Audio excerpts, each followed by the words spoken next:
Hello guys, welcome to my blog again. शाम के हो रहे हैं, रात के हो रहे हैं 8:30। अब मुझे टाइम मिला ब्लॉग बनाने का। एक्चुअली सुबह आज सडनली, अब मैंने, आप पूछ रहे होंगे कि सर क्यों बांधा हुआ है। देख रहे हैं सर बांधा है। मैंने सर इसलिए बांधा है क्योंकि आज सुबह नींद खुली मेरी 12 बजे। आज सुबह नींद खुली मेरी 12 बजे, क्योंकि रात को मैं बच्चों के साथ उनका टीवी एंजॉय कर रही थी। जो वो देख रहे थे मैं वो एंजॉय कर रही थी। आज संडे था तो मैंने कल उनको टाइम दिया थोड़ा सा, तो सुबह मॉर्निंग में कब 12 बज गए पता भी नहीं चला। रात को सोते सोते हमें बज गए 2 बजे सोए। ऐसे मैं आपसे कंप्लेन कर रही थी कि बच्चे लेट उठते हैं, बट अब बॉडी को उतनी रेस्ट भी चाहिए ना। अगर आप 2-2:30 बजे सो रहे हैं तो नींद तो आप कितने बजे खुलेगी। सडनली मैंने सुबह नींद आंखें खुली तो मैंने देखा टाइम क्या है, तो टाइम बज गए थे 12। और दोनों हमारी जो हैंड क्लॉक थी दोनों 12 पे थी। मैं दूसरी ढूंढूं कि दूसरी कहाँ पे है, फिर दूसरी मिली नहीं। मेरे को लगा ओ ये तो 12 बज गए हैं। उठ के थोड़ी देर सोफे पे बैठी, इतनी देर में बच्चे भी उठ गए। और बच्चे मेरे से पूछते हैं मम्मा आप क्या सोच रहे हो। मैंने कहा मैं ये सोच रही हूँ कि 2 दिन पहले मैं आपको समझा रही थी कि जल्दी उठना चाहिए, और मैं आज आप ही के को पूरा ज्वाइन कर रहा है। आपको रात तक ज्वाइन किया, सुबह मॉर्निंग में आपको ज्वाइन किया मैंने। आप जितने बजे उठे, मैं भी छोटी बच्ची बन गई।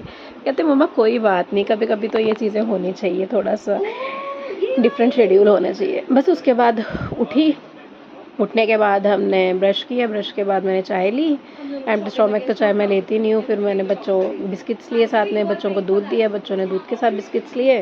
फिर हमने परोंठी चपाती वगैरह कुछ भी नहीं खाई, डायरेक्ट हमने राजमा चावल बनाए थे। हमने 3 बजे कोई राजमा चावल खाए। जैसे 3 बजे राजमा चावल खाए ना, उसके बाद मैं बिल्कुल नॉर्मल थी, बिल्कुल ठीक थी। तो ऐसे हम आपस में बैठे हुए थे, सब डॉटर्स के साथ बैठी हुई थी, फैमिली में बैठे हुए थे, बातें कर रहे थे, तो सडनली मेरे को ना चक्कर आने शुरू हो गए। समझ नहीं आई हो क्या रहा है। तो मैंने बेटी को बोला बेटा ऑयलिंग कर दो हेड पे। उसने हेड पे ऑयलिंग की। ऑयलिंग करने के बाद भी मेरा सर स्टेबल नहीं हो रहा था। मुझे मतलब इतने चक्कर आ रहे थे, मन भी ख़राब हो रहा था, चक्कर भी आ रहे थे। उसने ना मुझे यहाँ इस बोन पे वो मल रही थी तो मेरे को चीखें निकल रही थी, इतनी दर्द हो रही थी। आई थिंक मुझे सर्वाइकल की प्रॉब्लम हो गई है दोबारा से। तो बस फिर मैंने रेस्ट किया थोड़ी देर। रेस्ट करके अब वो कहती मम्मा कुछ खाना है। मैंने कहा ऑर्डर कर लो, क्या खाना है आपने। कहती नहीं मम्मा आज मैं पास्ता बनाऊंगी। बाहर का इतनी देर से खा रहे हैं, आपको पता है घूमने निकल रहे हैं, बाहर निकल रहे हैं, वेकेशंस में बच्चों ने काफ़ी खाया। फिर अब उसने पास्ता बनाया, अब हमने पास्ता खाया। पास्ता खाने के बाद मैंने थोड़ा सा अपना काम किया। अब मैंने कहा आपसे बात कर लेती हूँ। ऐसे ही निकल गया आज का दिन।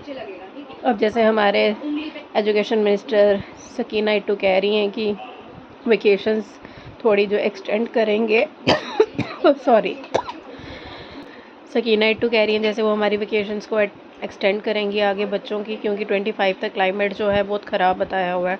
25 अब जुलाई, चलो आप स्कूल लगा भी दो। एक तरफ मैं अगर एक साइड से आप एग्री करूं कि आप स्कूल लगा भी दो, पर जिन बच्चों को पिक एंड ड्रॉप रहता है पेरेंट्स को, उन पेरेंट्स को कितनी प्रॉब्लम होगी। अब देखो अब अनप्रिडिक्टेबल रेन है, कभी भी बारिश आ रही है। अभी भी सुबह से इतनी ह्यूमिडिटी है, इतना क्लाउडी है।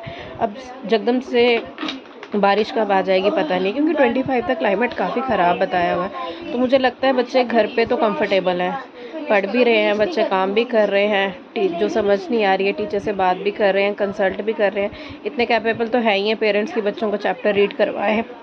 बुक्स तो अवेलेबल हैं। वो बच्चे भी हैं जो डम्मी करते हैं, खुद पढ़ते हैं। बुक्स अवेलेबल हैं, आप बच्चों को पढ़ाएं आगे। अगर आप बच्चों को इतनी टेंशन हो रही है आपकी कि बच्चों का सिलेबस पेंडिंग रह रहा है, ऐसा कुछ नहीं होता है, सिलेबस पेंडिंग नहीं रहता है। स्कूल वाले टीचर्स वालों का शेड्यूल ही इस तरह का बनता है कि सब कुछ टाइम पे हो जाता है। बच्चे का टाइम पे नेक्स्ट क्लास भी आ जाती है, मार्च में एग्ज़ाम भी हो जाते हैं, पेपर्स भी हो जाता है, बच्चे की प्रिपरेशन भी हो जाती है, सब कुछ हो जाता है। अगर टाइम कम हो तो वो सिलेबस थोड़ा शॉर्ट करवा देते हैं। मतलब बच्चे का लॉस नहीं होने देते हैं, बच्चे के टाइम का लॉस होने देते हैं ना, बच्चे की स्टडीज़ का लॉस होने देते हैं। That is all about today's blog. Good luck and have a good day to all of you. See you tomorrow, bye bye.